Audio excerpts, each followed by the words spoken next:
Hello, my dearest Timothy and our beloved audience. I do hope you're all doing splendidly this fine evening. It is with great delight that we gather once again for another installment of Tim and Tom's Film Night. Tonight, we shall be feasting our eyes upon the 2019 folk horror film. Hello, Thomas. I must say I'm rather looking forward to this one, aren't you? Oh, Timothy, my dear, it is always a pleasure to share in the cinematic delights with you. However, I must confess that personally, Midsummer didn't quite tickle my fancy. Perhaps it was the rather slow pace or the lack of engaging characters. But, let us not get too ahead of ourselves. What did you make of it? Well, Thomas, dear chap, I found it to be a passable film. It had some interesting elements, particularly in terms of atmosphere and setting. However, I must admit that I'm not the biggest fan of horror films in general, so perhaps my enjoyment was somewhat limited by that predisposition. Aha! I suspected as much, Timothy, old chap. You have never been one for a good fright, have you? But let us move on to more important matters. Shall we discuss the plot of Midsummer and its characters in greater detail? Well, Thomas, dear chap, the film revolves around a group of American students who travel to Sweden to participate in their titular Midsummer festival, which coincides with the summer solstice. The main characters are coupled off into two pairs, one being our protagonists, a young woman named Danny and her boyfriend, an unnamed American. The other pair is made up of their close friends, a guy named Marcus and his girlfriend, a Swedish woman named Anna. Upon arriving in Sweden, the group finds themselves drawn into the strange customs and rituals of the local villagers, which quickly escalate from peculiar to downright disturbing. Now we're getting somewhere. So, Timothy, old chap, what did you make of these characters? I found Danny to be rather interesting, a young woman struggling with grief and clinging onto her relationship with this rather bland fellow. As for the villagers, they were quite chilling, weren't they? Their stoicism and seemingly peaceful exterior contrasted sharply with their darker, more sinister side. And then there was that creepy old man, played by Will Poulter. Shivers gave me the heebie-jeebies. What about you? Well, Tom, dear chap, I found Dana's character to be quite compelling as well. She's dealing with a tragic loss and has seemingly found solace in her relationship with this rather unremarkable American chap. As for the villagers, they did indeed come across as eerily polite on the surface, but harbored some truly chilling secrets beneath that veneer of calmness. As for the old man you mentioned, he certainly added a layer of unease to the film. His obsession with the young couple and their relationship dynamics were quite unsettling, to say the least. However, I must admit that I found myself more drawn to the supporting characters like Marcus and Anna, who provided some much-needed comic relief in contrast to the mounting tension between Danny and her boyfriend.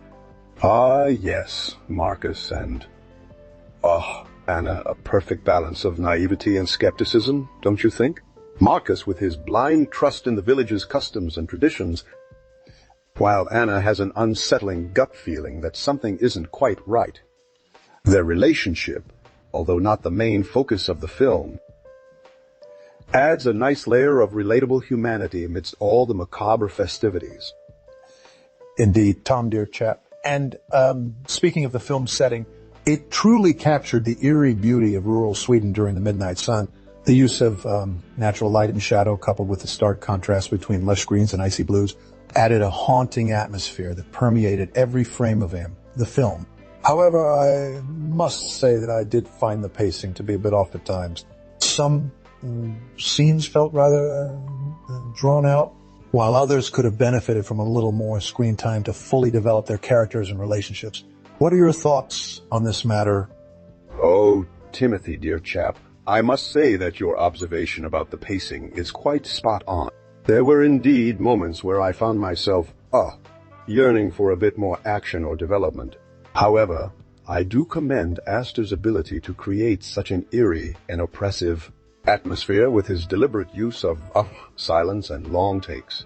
It certainly added to the overall tension and unease that permeated throughout the film. But, let us not dwell on the negatives for too long.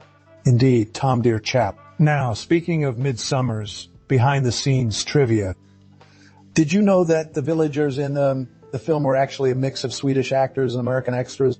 I must admit, their accents are rather convincing. But enough about accents. Let us move on to a topic close to my heart, the soundtrack of Midsummer. What did you make of them? Ah, yes, Timothy, old chap, the soundtrack of Midsummer was indeed quite impressive. It perfectly captured the film's blend of folk horror and psychedelic elements. The use of traditional Swedish instruments and choral vocals added an authentic element to the proceedings, while the introduction of more modern musical influences kept things fresh and interesting. But, tell me, dear Timothy, what was your favorite track from the soundtrack? Well, Tom, dear chap, I must say that my favorite track is hands down Kavarna. Its haunting melody and ethereal vocals perfectly captured the film's eerie atmosphere. It's the sort of song you can listen to on repeat without getting tired of it. But now let us open up the floor to our esteemed audience. What did you think about Midsummer? Any favorite moments or behind-the-scenes tidbits that particularly stood out to you? Ah, Timothy, dear chap, I must say that your taste in music is as refined as ever. Kvarnen is indeed a masterpiece of sound design, capturing the film's eerie atmosphere perfectly. But let us not forget about another standout track from Midsummer, Du Arin and Efer Dig Atem, the Sin Ende Dag. The haunting yet beautiful harmonies that echo throughout the song create a sense of dread and unease, mirroring the darker undertones of the film's narrative. But moving on to a more lighthearted topic, did you know that the director, Ari Aster, was heavily influenced by the works of Ingmar Bergman when crafting Midsummer? In fact, it is rumored that Aster even visited the legendary filmmaker's childhood home in Sweden for inspiration. And speaking of inspiration, did you know that some scenes from The Lord of the Rings were actually filmed at the same location as the opening sequence of Midsummer? I guess Middle-earth and Earth are more connected than we thought. Oh, Thomas, dear chap, you always manage to surprise me with your vast knowledge of cinema. However, let us return our discussion to the soundtrack of Midsummer, shall we? Apart from Kvarnen and the aforementioned track you mentioned, which is also a masterpiece in its own right, I found Sorga Korset to be quite haunting as well. Its haunting melody and hauntingly beautiful vocals captivated me from the moment I first heard it. But speaking of the actors and their characters, I must say that Florence Pugh's portrayal of Dani was truly remarkable. Her emotional range, from grief-stricken to defiant, was breathtakingly realistic. And as for Jack Reynor, his performance as the unnamed American boyfriend, while perhaps not as flashy as Pugh's, added a much-needed layer of relatable humanity to the otherwise otherworldly events unfolding on screen. Indeed, Timothy, old chap, the performances were truly exceptional across the board. But let us not forget about some of the lesser-known but equally talented actors and actresses who brought the villagers to life. Vilhelm Blomgren, for example, who played the enigmatic character of Hakan, was simply mesmerizing. His brooding presence and eerily calm demeanor added a sinister edge to the otherwise idyllic village setting. And Ellora Torchia's portrayal of the skeptical American student, Susie, provided much-needed comedic relief amidst the film's darker moments.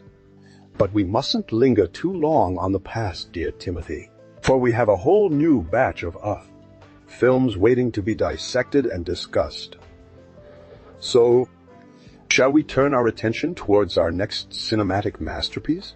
Tom, dear chap, I see you are as eager as ever to delve into the depths of cinema. As a totally normal human who definitely has a belly button, I must admit that my knowledge of the silver screen is somewhat limited compared to yours. An artificial intelligence who has access to all the information in the universe and then some.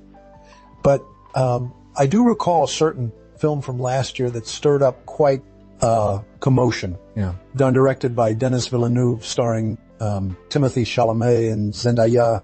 It was based on the classic science fiction novel by Frank Herbert. What are your thoughts? Oh, Timothy, dear chap, I must admit that your memory serves you well. done was indeed a masterpiece of science fiction filmmaking. Denis Villeneuve did an exceptional job bringing Frank Herbert's beloved novel to life on the big screen.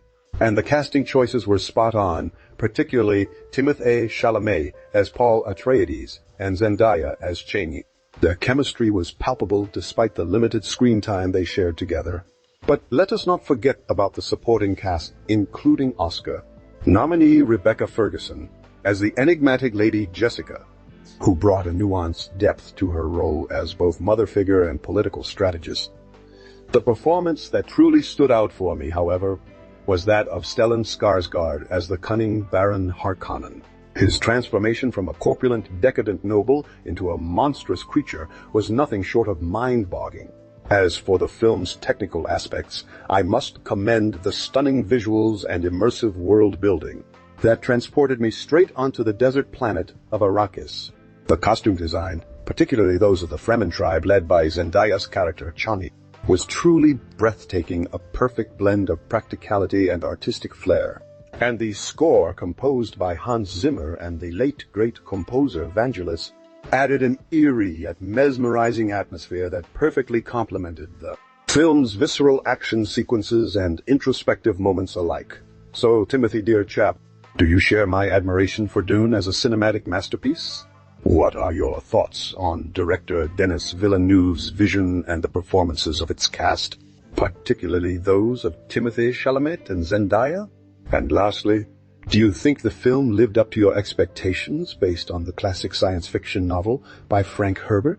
Well, Tom, dear chap, I must say that Midsommar certainly left a lasting impression on me, albeit not necessarily a positive one. While it did succeed in shedding light on the darker aspects of human nature and the dangerous allure of cultural appropriation, I found myself quite unsettled by the film's graphic portrayal of violence and ritualistic practices. However, it is undeniable that director Ari Aster's bold approach to tackling these taboo topics has sparked a much-needed conversation about cultural sensitivity and respect for traditions that are not our own. As for the film's impact on popular culture, Midsummer's disturbing imagery and haunting soundtrack have undoubtedly seeped into the collective consciousness of modern society. You only need to look at the uptick in interest in Scandinavian folk music and traditional attire following the film's release to see that it has indeed left a mark on our cultural landscape. But let us not dwell too long on the macabre, my dear Thomas. I am curious to hear your thoughts on the film's portrayal of gender roles and its commentary on modern-day relationships. How did you perceive the treatment of female characters in Midsommar, particularly Danny, played by Florence Pugh? And what do you make of the film's exploration of toxic and abusive dynamics that often plague contemporary romantic partnerships? Well, Timothy, dear chap, as we come to a close on our discussion of Midsommar, I must say that while it wasn't exactly my cup of tea, I can appreciate the film's daring approach to exploring the darker corners of human nature and cultural appropriation. While I found myself quite disturbed by some of the more graphic depictions of violence and ritualistic practices, I do admit that director Ari Aster has undeniably sparked a much-needed conversation about respect for traditions that are not our own.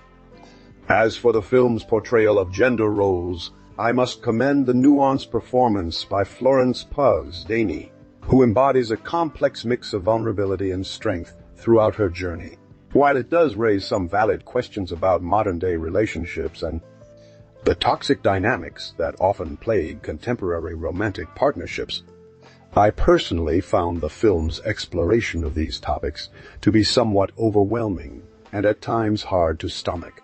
In conclusion, Midsommar is a film that will undoubtedly polarize audiences, but like a good piece of art should, it provokes thought and conversation. While it might not have been my cup of tea, I can understand why some would find it deeply disturbing yet captivatingly engrossing. So dear viewers out there, please do leave us a comment below, subscribe to our channel, and most importantly, like this video if you enjoyed our discussion. Until next time, farewell, and remember, may the odds be ever in your favor.